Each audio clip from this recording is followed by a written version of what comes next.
Hello दोस्तों, तीनों academy में आपका स्वागत है। दोस्तों, आज के इस वीडियो में हम लोग इस प्रश्न को यहाँ पे कवर करने वाले हैं। ये जो प्रश्न है अध्याय 3 का पार्ट है कक्षा 6 के सामाजिक विज्ञान का। तो पहला प्रश्न है यहाँ पे, स्थल रूपों के प्रमुख प्रकार कौन से हैं और जीवन तथा संस्कृति के लिए इनका क्या महत्व है। दूसरा प्रश्न है, प्रत्येक स्थल रूप के साथ संबंधित जीवन की क्या चुनौतियां एवं अवसर हैं। देखो, इसका प्रश्न का उत्तर इस पाठ में दिया गया है, लेकिन यहाँ पे समराइज वे में हम यहाँ पे डिस्कस कर लेते हैं। तो इस पाठ में दिया गया है स्थल रूपों के प्रमुख प्रकार में 3 प्रकार दिया गया है। वैसे और भी प्रकार होते हैं, लेकिन इस पाठ में 3 प्रकार दिया गया है, तो उसी को हम यहाँ पे पढ़ेंगे। स्थल रूपों के प्रमुख प्रकार में कौन कौन से प्रकार है। पहला हमारा है पर्वत। पहला क्या है? पर्वत। दूसरा क्या है? पठार। और तीसरा क्या है? मैदान। तो पर्वत वो स्थलाकृति है जिसकी ऊंचाई लगभग में समुद्र तल से 600 मीटर से ज़्यादा होती है। ठीक है, और उसके आधार ज़्यादा होते हैं और जो शीर्ष होता है वो नुकीला जैसा होता है। इसको हम बोलते हैं पर्वत स्थलाकृति। पठार क्या होते हैं? पठार हमारा इस तरह से टेबल नुमा स्ट्रक्चर होता है जो आसपास के क्षेत्र से ऊंचा होता है, या तो एक बार ऊंचा रहेगा। उतनी खड़ी ढाल नहीं होती है जितनी हमारी पर्वत में होती है, और उसकी जो ऊपर की होती है वो हमारा लगभग में समतल होता है, लेकिन ये सराउंडिंग रीजन से ऊंचा होता है। इसे पठार बोलते हैं।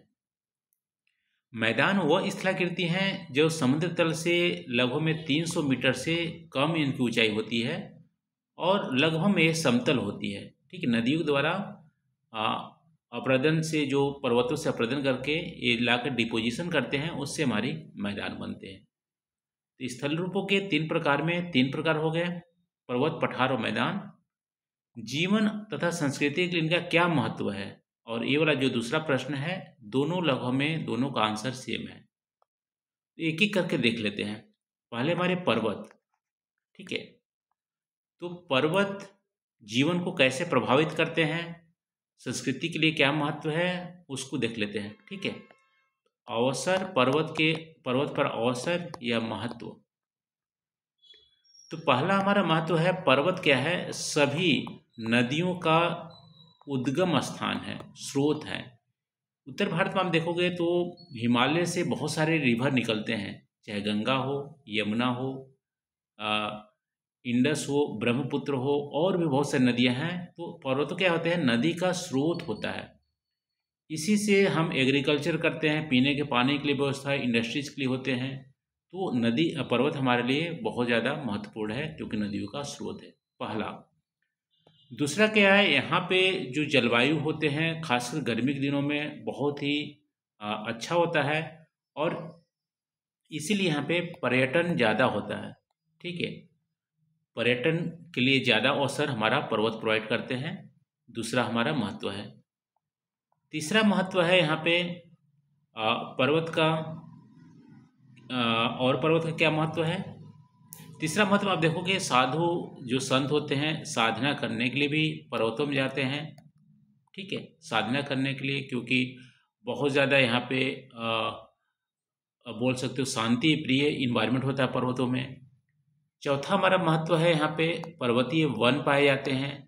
ठीक है, तो पर्वतीय वन पाए जाते हैं जो इन्वायरमेंट को तो प्यूरिफाई करते ही हैं, साथ साथ इंडस्ट्रीज़ के लिए, अन्य चीज़ों के लिए हमें जो रिसोर्सेज हैं वो भी प्रोवाइड करते हैं। तो 4 हमारे यहाँ पे हो गए। अब पर्वत में कठिनाइयाँ क्या होती हैं, चुनौतियाँ क्या हैं, उसको भी देख लेते हैं। चुनौतियाँ में आप लिख सकते हो कि यहाँ पे खेती करना बहुत कठिन होता है। ठीक है, खेती करना कठिन होता है क्योंकि लैंड जो है वहाँ पे वो समतल नहीं होते हैं। फिर भी हम वेदिका जो खेती है, टेरेस जो फार्मिंग है, उसकी मदद से खेती करते हैं। पहला कठिनाई है। दूसरा कठिनाइयाँ है कि यहाँ पे सड़क बनाना, ठीक है, कठिन होता है। तो आना जाना, आवागमन का जो साधन है वो दुर्लभ हो जाता है। तीसरी कठिनाइयाँ हैं कि यहाँ पे आपदा भी आते हैं, जैसे भूस्खलन हमारा आम बात हो जाता है हिमालयन रीजन में। भूकंप के भी चुनौतियां हैं। तो इसके चलते यहाँ पे पॉपुलेशन बहुत ज़्यादा नहीं रहते हैं। ठीक है, तो ये हमारा 3 चुनौतियां हो गए, 4 हमारे अवसर हो गए पर्वतों पे। इसके अलावा और भी अवसर और चुनौतियां हैं, वो आप कमेंट करके हमें बताइएगा। दूसरा स्थलाकृति हमारा हो गया पठार। पठार के अवसर में आप देखोगे तो ये हमारा खनिज के भंडार पाए जाते हैं। ठीक है, खनिज के भंडार पाए जाते हैं। जैसे भारत में छोटा नागपुर है, वहाँ पे कोयले का, लोहे का, मैंगनीज का, ये सब भंडार है। तो खनिज का भंडार है पठार। इससे हमारे सारे इंडस्ट्री, जो मेजर इंडस्ट्री है, इसी पे बेस्ड होते हैं, खनिजों पे। और दूसरा क्या है, पठार में पर्यटन भी हमारा अच्छा होता है, क्योंकि वाटरफॉल आप देखोगे तो पठार रीजन में ज़्यादा पाए जाते हैं। जैसे इसी पाठ में एग्जाम्पल दिया हुआ है, जो हुंडरू फॉल है वो हमारे रांची के पास है, छोटा नागपुर प्लेट्यू में। तो पर्यटन के भी हमारे साधन हैं। पठार खनिज का भंडार है। इसके अलावा पठार में ज़्यादातर आप देखो खेती करने के लिए उतनी योग्य भूमि नहीं होती है। फिर भी आप देखोगे दक्कन का जो पठार है, वहाँ पे काली मिट्टी पाई जाती है, जो कि कपास की खेती के लिए उपयुक्त है। तो खेती करने के लिए डिपेंड करता है कौन सी पठार है। फिर भी पशुपालन के लिए काफ़ी उपयोग होता है। पशुपालन और बागवानी खेती के लिए भी उपयोग होती है। बागवानी के लिए, बागवानी मतलब ट्री वगैरह उगाने के लिए, फॉरेस्ट के लिए भी हमारे उपयोग होते हैं पठार। क्योंकि आप देखोगे छोटा नागपुर में रीजन में बागवानी में आप देखोगे आम की जो खेती है, काफ़ी उपयुक्त जलवायु पाई जाती है। यहाँ पे आम की खेती करने की काफ़ी पोटेंशियल है। तो ये हमारा एडवांटेज हो गया पठार का। पठार में चुनौतियाँ भी हैं। चुनौतियाँ क्या हैं कि पानी, जल का पर्याप्त वहाँ पे ग्राउंड वाटर नहीं होता है, जिससे खेती नहीं कर पाते हैं। ठीक है, और भी हमारे यहाँ पे चुनौतियाँ हैं। जल नहीं है तो खेती नहीं हो पाएगी, तो जितनी उतनी ज़्यादा पॉपुलेशन सस्टेन नहीं कर पाती है। ये हमारे चुनौतियाँ हैं पठार का। अब आते हैं मैदान। तीसरा स्थल हो गया मैदान। मैदान के अवसर में आप बोलोगे कि पुराने जो हमारे सिविलाइजेशन थे, ठीक है, वो हमारे नदी के किनारे ही फलीभूत हुए थे। चाहे हमारा इंडस वैली सिविलाइजेशन हो, मेसोपोटामिया सिविलाइजेशन हो, तो मैदान भाग में ही थे। ठीक है, अवसर में आप बोल सकते हो कि खेती करना हमारा मैदान में बहुत इजी होता है, क्योंकि उपजाऊ जो जलोढ़ मिट्टी पाई जाती है, यहाँ पे जलोढ़ मिट्टी पाई जाती है, और सरफेस इसका होता है समतल, जिससे कि खेत बनाना आसान होता है। मैदान में जल की उपलब्धता भी, ग्राउंड वाटर भी इजीली अवेलेबल होता है। नहर हम बना सकते हैं। तो खेती हम करने के लिए बहुत उपयुक्त है हमारा मैदान। इसी वजह से जो जनसंख्या है मैदान में बहुत ज़्यादा डेंसली पॉपुलेटेड है। भारत में गंगा के मैदान में इसी पाठ में दिया गया है 40 करोड़ से ज़्यादा हमारा जो जनसंख्या है सिर्फ गंगा के मैदान में रहता है। ये हमारा अवसर हो गया। इसके अलावा देखोगे तो यहाँ पे मैदान में सड़क बनाना आसान होता है। सड़क बनाना आसान होता है, रेलवे लाइन की जाल बिछाना आसान होता है, और नदियों में जो हम आवागमन के लिए नौका का यूज करते हैं, नदी परिवहन का यूज करते हैं, वाटर वेज का यूज करते हैं, वो हमारा इजी होता है मैदान में। ठीक है, मैदान में बहुत सारे अवसर होते हैं। चुनौतियाँ भी हैं। मैदान में चुनौतियाँ क्या हैं कि फ्लड जो है, ठीक है, बाढ़ आम बात है मैदान में। इसकी वजह से जान माल की हानि भी होती है। ये हमारा मैदान में चुनौतियाँ हैं। तो ये रहा दोस्तों 3 हम स्थल रूप को यहाँ पे पढ़े। और देखो ये पाठ में दिया गया है 3 स्थल रूप, पर्वत, पठार और मैदान है। और इन 3 स्थल रूपों में भी अलग अलग हमारे जीवन के अवसर, जीवन के अवसर और चुनौतियाँ दिए हुए हैं इस पाठ में।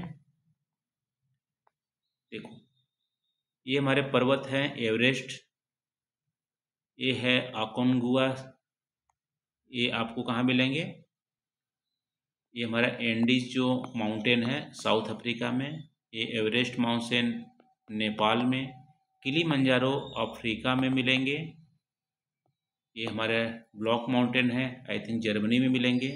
कंचनजंगा सिक्किम में है। अनाईमुडी आपको केरला में मिलेगा। ठीक है, तो ये हमारे पर्वतीय स्थल रूप हैं।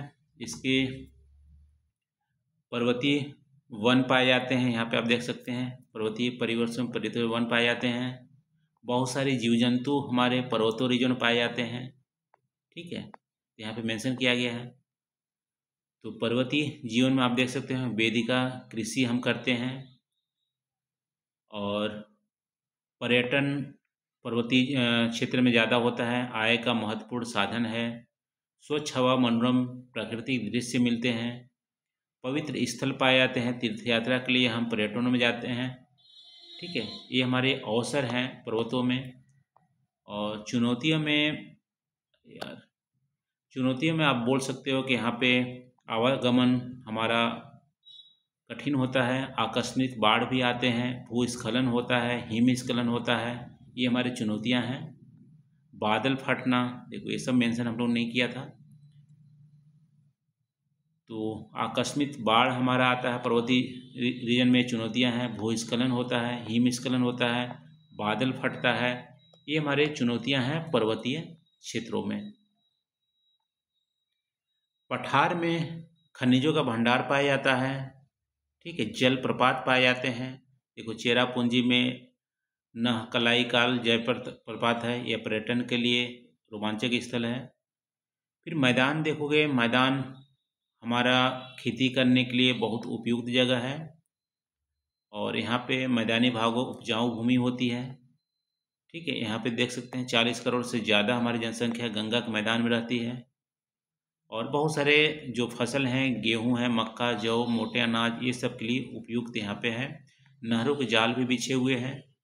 तो खेती के लिए हमारी मैदानी भाग बहुत ही अच्छे होते हैं। संगम स्थल पे हम पर्यटन भी करते हैं, जैसे हमारी गंगा यमुना के संगम स्थल पे सांस्कृतिक हमारा जो डाइवर्सिटी है, मूल्य है, वो हमारा होता है। और ये सब चीज़ें हमारी अवसर हैं गंगा के, ये सब हमारी मैदानी भाग की।